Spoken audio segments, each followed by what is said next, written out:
She only stopped because of the snow, and the boy sitting alone on that cold park bench. When Ella comforts a lonely child, she steps into the life of a grieving billionaire and his fragile son. As winter deepens, quiet kindness sparks healing, second chances, and the fragile beginnings of found family. 3 wounded hearts discover love doesn't arrive loudly, it grows slowly, like firelight warming a long-forgotten home. Before we begin, if you believe in the quiet magic of kindness and healing with love, subscribe, and let's walk this path together. The boy sat on the park bench, still as a stone, while snowflakes drifted down and clung to his too thin coat. His gloved hands were pressed together between his knees, as if he could keep the cold from swallowing him whole. Ella almost didn't notice him at first. She'd been walking fast, her boots crunching over the frozen ground, thinking about the late shift she'd just finished and the ache in her lower back. But something, a flicker of movement, a soundless plea, made her stop. The boy was small, maybe 7 or 8, his legs swinging above the frozen grass. There was something in the set of his shoulders, hunched like a bird in the wind, that pulled her in. She hesitated. This wasn't her business. Her own son, Liam, was probably home by now, waiting with her sister, asking when Mommy would be back. She should keep walking. But she didn't. "Sweetheart." Her voice was careful, pitched low so as not to startle him. "Are you waiting for someone?" The boy looked up, his eyes wide and startlingly blue. Not the bright blue of a clear sky, more like the deep, cold blue of lake water in winter. His mouth parted slightly, but he said nothing. Ella stepped closer, aware of the snow collecting on her coat's shoulders. The park was nearly empty. It was too cold for lingering. She glanced around, half expecting to see a parent or babysitter rushing over, but the path was silent. "Where's your grown-up?" she asked softly. The boy blinked at her. "She left." "Who left?" "The lady. She said she was coming back." His voice was thin, papery, as if it might tear apart in the air. Ella's stomach tightened. How long ago was that? The boy lifted one hand to show her his watch. It was a sleek, expensive-looking thing with a leather band, far too sophisticated for a child. He didn't speak, but his expression was plain. Too long. "You're cold," she said. It wasn't a question. He gave a tiny nod. She knelt in front of him and unwrapped the wool scarf from around her own neck. "Here. Let me help." He didn't resist as she tucked the scarf snugly around him. Up close, she could see the faint chapping on his lips, the fine quality of his coat, and the neat shine of his shoes. A boy dressed for display but not for comfort. "What's your name?" she asked. "Jamie." "Well, Jamie, my name's Ella. Would it be okay if I sat with you for a bit?" He hesitated, then gave another small nod. She sat beside him, careful not to crowd his space. The snow kept falling, soft and steady, muffling the world around them. "Where do you live?" she asked after a moment. Jamie pointed in the direction of the tree line. "That way." "Is it far?" "Big house," he murmured. "Do you think we could walk there together?" He stared down at his shoes. "Maybe." Ella exhaled slowly. She wasn't sure if this was the right thing to do, but the thought of leaving him here alone in the growing cold made her chest ache. "Let's try, okay? You can show me the way." Jamie slid off the bench and stood, his movements slow and careful. Ella walked beside him, matching his small strides. As they rounded the park's edge, iron gates came into view. Beyond them loomed a mansion, grand and imposing, with dark windows and manicured hedges dusted in white. Ella's breath caught. "This is your house?" Jamie nodded. She followed him up the long driveway. Lights glimmered faintly behind curtained windows, but the place felt oddly lifeless, like a museum closed for the season. When they reached the door, Jamie pressed a button. Somewhere deep inside, a chime echoed. A few moments later, the The door opened. A man stood there, tall, lean, dressed in a dark suit with the collar slightly askew, as if he'd pulled it on in a hurry. His hair was rumpled, and faint shadows bruised the skin under his eyes. He froze when he saw Jamie, then his gaze shifted to Ella. "Jamie," he said, his voice low and taut. "Where have you been?" Jamie shrank back slightly, clutching Ella's scarf tighter. "I found him at the park," Ella said gently. "He said someone was supposed to come back for him." The man's jaw tightened. "The nanny." His voice was clipped, but she caught the flash of something in his expression. Guilt, maybe, or fear. "I thought I'd better walk him home," Ella continued. "Thank you." The words were stiff, but not ungrateful. He stepped aside to let Jamie in. "Go upstairs, Jamie," he said. Jamie lingered, looking at Ella. "Will you come back?" Her heart twisted. "I don't think so, sweetheart. But you take care, okay?" Jamie nodded, reluctantly turning to climb the stairs. Ella pulled her coat tighter. "You might want to talk to whoever was supposed to watch him." "I will."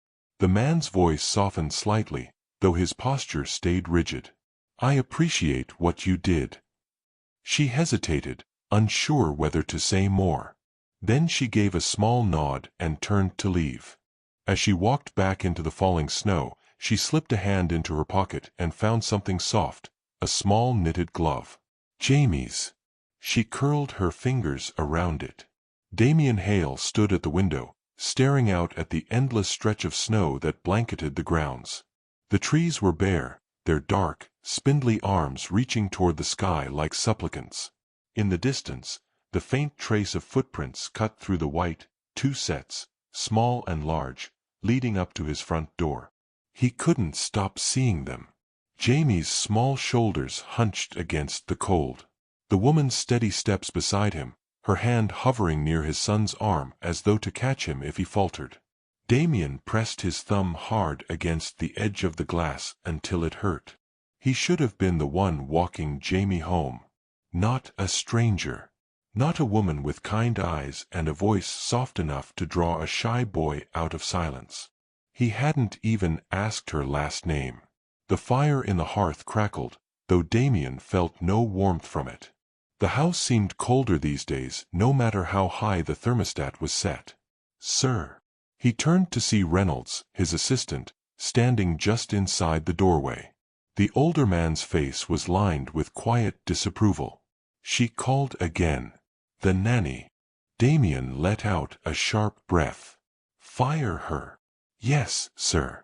But there's also the matter of Jamie's lessons. His tutor resigned last week. He doesn't need another stranger coming in and—" "Sir," Reynolds said gently. "With respect, he needs someone." Damien wanted to argue, but the words turned to ash in his mouth. After Reynolds left, Damien climbed the stairs to Jamie's room. The boy was curled up on his bed, facing the wall. The scarf, the woman's scarf, was still looped around his neck. Damien wanted to tell him to take it off before he overheated, but something in him stilled. "Jamie." A tiny shift. The boy peeked over his shoulder. "Are you all right?" Jamie's voice was muffled. "She was nice." Damien swallowed. "Who?" "The lady." She didn't ask too many questions. The words cut deeper than they should have. Damien crossed the room and perched awkwardly on the edge of the bed. "I'm sorry," he said quietly. Jamie didn't respond. "I didn't know the nanny left you there. That was wrong. She won't be back." Jamie's small hands clutched the scarf tighter. "Can she come back?" Damien frowned. "The lady." Jamie nodded, his hair falling across his eyes. "I don't think." He stopped. Jamie's lips trembled. She wasn't scary. Damien felt the ground shift beneath him. It wasn't just about the park. It was about every silent dinner, every time Jamie flinched when he raised his voice even slightly. "I'll ask her." Damien said finally. Jamie turned his face back toward the wall, and Damien sat there a moment longer, staring at his son's small frame, before quietly leaving the room. Ella wasn't expecting him. It was 2 days later. She was helping Liam with his math homework at the small kitchen table when she heard the knock on her door. "Keep working, bud," she murmured to her son. When she opened the door, Damien Hale stood there, a man completely out of place on her worn welcome mat. "Mr. Hale, is it?" "Yes." His voice was low, measured. "I wanted to thank you.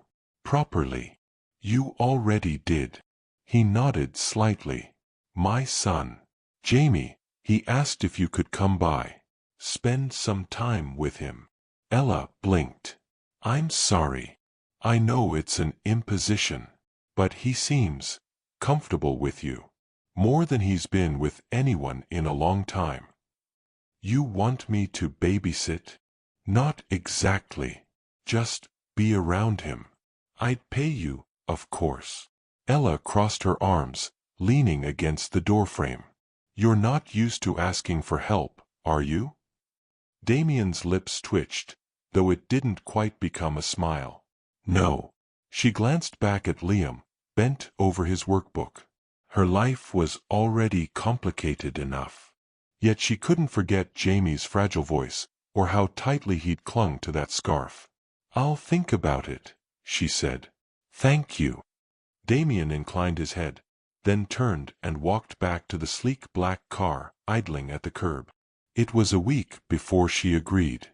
The mansion seemed even larger up close, its towering facade both beautiful and intimidating. Ella smoothed her coat as the door opened.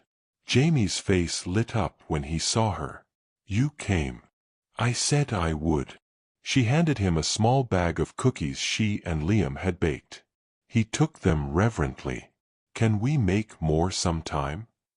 "If your dad says it's okay." Damien was watching from the hallway. His expression was unreadable, but Ella caught a flicker of relief in his eyes. "I'll leave you two to it," he said, his voice softer than before. Jamie led her into the kitchen, a cavernous space with gleaming marble counters. The house smelled faintly of polish and wood smoke, but it felt hollow, like a place meant to be admired, not lived in. As they worked, Jamie talked more than he had in the park. Small things, his favorite storybook, the stray cat he sometimes saw outside, how he liked the sound of snow crunching under boots. Every now and then, Ella caught Damien standing in the doorway, silent, watching. She couldn't quite read him. Was he grateful? Suspicious? Lonely? When she was ready to leave, Jamie handed her a crumpled piece of paper. "For you." It was a drawing, her and Jamie holding hands under a big yellow sun. "Thank you, Jamie. I'll keep it safe. Will you come back?" Ella glanced at Damien. "Yes," she said softly. "I'll come back." As the door closed behind her, Damien lingered in the hallway, staring at the faint outline of her boots in the entryway rug. He didn't know why her presence unsettled him, or why, for the first time in months, Jamie had gone to bed without clutching his pillow like a shield. He only knew he wanted her to come back, and that terrified him more than anything. The first thing Ella noticed when she stepped into the house that evening was the smell. Not the sterile scent of polished wood and expensive candles she'd come to associate with Damien Hale's mansion, but something warmer, softer, cinnamon and melted butter lingering in the air like a memory. Jamie's voice carried faintly from the kitchen, high and bright. "I didn't spill this time." Ella slipped off her coat and followed the sound. In the kitchen, flour dusted the marble counters like snow. Jamie stood on a stool, proudly stirring a bowl of batter. Beside him, Damien looked entirely out of place, sleeves rolled awkwardly up to his elbows, a smear of flour across his dark sweater. His eyes met hers for the briefest moment, startled, as though she'd caught him somewhere he wasn't meant to be. "You bake?" she asked lightly. "Not well," he admitted. His voice had softened since that first day on the doorstep, though it still carried an edge, as if kindness were a language he was only now learning. "Dad's learning," Jamie said, grinning. "He even broke an egg with one hand." "Is that so?" Ella moved closer, brushing a stray curl from Jamie's forehead. "You're both making progress." She helped them spoon batter into a pan, her hands steady, movements practiced. Damien watched her, noticing the small, unconscious rituals, how she tested the oven temperature with a hand outstretched, how she coaxed Jamie's fingers gently when he gripped a spoon too tight. The oven ticked as it preheated. Outside, the wind had picked up, rattling the windows. Snow tapped against the glass in restless patterns. When the cake was in the oven and Jamie had wandered off to draw, Damien poured 2 mugs of tea. He handed one to Ella with an almost imperceptible hesitation. "Thank you," she murmured, wrapping her hands around the cup. They stood in silence for a moment, the air heavy with unspoken things. "Jamie's different when you're here," Damien said finally. Ella sipped her tea, watching the steam curl upward. "He just needed someone to listen." "I've tried," Damien said, his voice low. "I don't know how to reach him. Every time I think I'm doing the right thing, I see that look on his face, like I'm a stranger in his own house." "You're not a stranger. Then why does it feel like I am?" The question hung in the air between them, raw and fragile. Ella set her cup down. "Maybe because you're afraid." His brow furrowed. "Afraid of what?" "Of breaking him. Of breaking yourself." Damien didn't answer. He stared into his tea, as if it might hold the answer. The oven timer chimed, startling them both. Later, they sat at the long dining table, the 3 of them sharing uneven slices of the slightly overbaked cake. Jamie's laughter filled the space between clinks of forks against china. Damien found himself watching Ella more than he meant to. Her smile, the way she listened intently when Jamie spoke, her gentle corrections when his words tumbled over each other. Something stirred in his chest, unfamiliar and unsettling. When Jamie excused himself to fetch a toy from upstairs, the house fell quiet again. "You're good with him," Damien said. Ella looked down at her plate. "I've had practice." "With your son?" She nodded. "Liam's a little older, but he's had his own hard days." Damien studied her, noticing the faint crease between her brows, the way her fingers toyed with the edge of her napkin. "You've been through something." "We all have." Her voice was steady but distant, as if she were speaking through a locked door. "Tell me," he said softly. Ella's eyes flicked up to his, and for a moment he thought she might. But then Jamie's footsteps padded back into the room, and the moment dissolved like sugar in tea. When it was time for her to leave, Damien walked her to the door. The snow had thickened, blanketing the driveway in a pristine sheet of white. "Thank you," he said. "For what?" "For bringing warmth back into this house. For trying." Ella pulled her coat tighter around her shoulders. "I'm not doing this for you, Damien. I know." His voice was quiet. "But you're helping me too, whether you mean to or not." Her hand brushed the doorknob, then paused. "Jamie needs consistency. He needs someone who won't leave." Damien's jaw tightened. "I'm trying not to be that person anymore." Ella didn't reply. She stepped out into the snow, her boots crunching softly against the ground. From the doorway, Damien watched her go, her figure growing smaller with each step. Something in him ached as he closed the door, the sound echoing in the hollow silence of the house. The house was quieter than usual that morning, but not in the hollow, cavernous way Ella remembered from her first visits. This quiet felt different, gentler somehow, as if the walls themselves were holding their breath. The snow outside had softened overnight into a heavy, wet hush that pressed against the windows and muffled every sound. In the kitchen, Damien was making pancakes. Or at least trying to. Flour streaked his black sweater, and there was batter on his wristwatch. A pan sizzled too loudly on the stove as he fumbled with a spatula, flipping a misshapen pancake with an awkward twist of his wrist. Jamie stood beside him on a chair, giggling so hard his shoulders shook. "You're supposed to wait until the bubbles show," Jamie said, his voice bright. "I'm learning," Damien muttered, a smile tugging unbidden at the corner of his mouth. Ella leaned in the doorway for a moment before they noticed her, letting the sight settle deep into her chest. It was not long ago that Jamie barely spoke above a whisper and Damien rarely smiled at all. "You're brave," she said, stepping into the warm light. "Cooking without supervision." Damien glanced over his shoulder, his eyes catching hers, and for a moment the kitchen felt smaller, closer. "You caught me." Jamie beamed at her. "Dad's not even bad at it anymore." "That's high praise," Ella said, coming closer and gently taking the spatula from Damien's hand.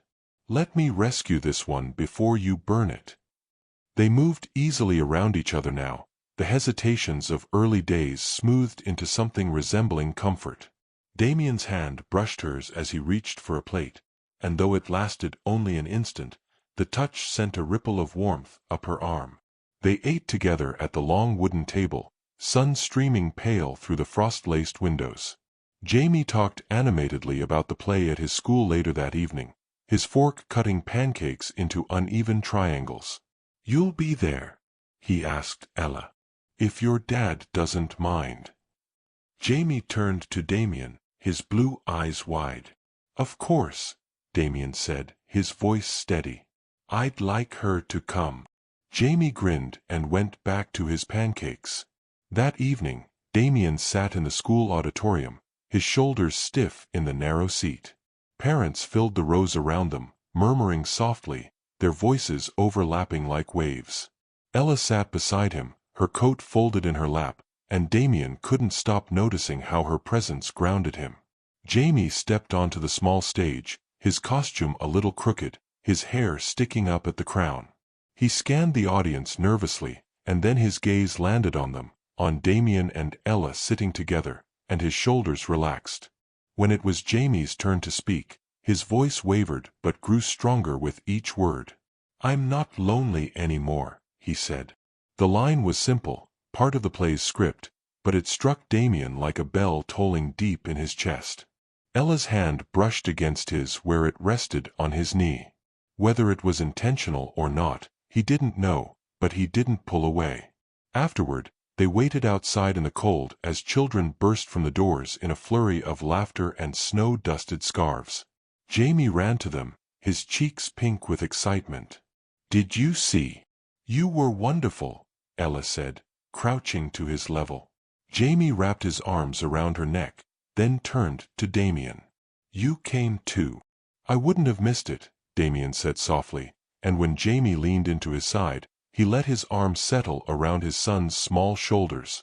The drive back was quiet, the kind of silence that didn't need filling. When they reached the mansion, Jamie was half asleep in the back seat, his head resting against the window. "I can carry him in," Damien offered. Ella shook her head with a faint smile. "I'll help."